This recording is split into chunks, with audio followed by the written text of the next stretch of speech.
It is Saturday, November 19th, and a hot location is upon us in Marvel Snap. For the next 24 hours, Death's Domain will be appearing in 60% of your games inside of Marvel Snap.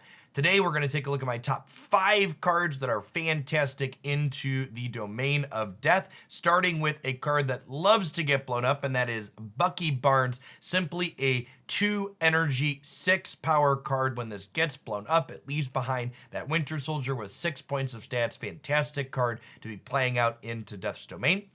Up next, we have a card that can outsize that Bucky Soldier and sneak on into Death's Domain after being deployed somewhere else. Vision is fantastic for getting into these difficult locations that you can't play cards out to directly.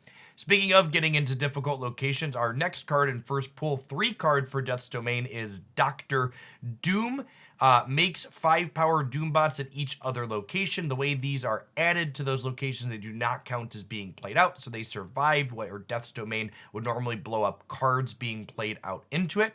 Speaking of blowing things up, the card in Marvel Snap that loves to blow up the most is definitely Deadpool, a card that will be a ton of fun to play into Death's Domain. You can blow him up every single turn, guaranteed, while Death's Domain is in play, doubling his power again and again and again, eventually giving you a high-statted, very cheap threat to play out somewhere other than the domain on the final turn of the game.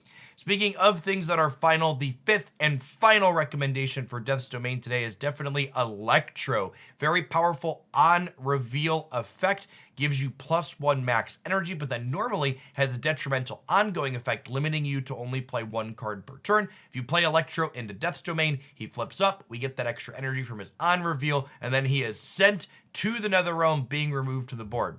What cards are you looking to leverage Death's Domain with for the next day? I'd love to hear about them in the comments down below. Remember, if you enjoy my suggestions here, to tap that like button. If you're new to the channel, make sure you subscribe. I post Marvel Snap game news updates like this 7 days a week whenever there's around and something to talk about. I also post deck highlights. I'd love to see you back again sometime soon. As always, appreciate everybody that watched through the end of the video. We'll see you on the ladder, folks.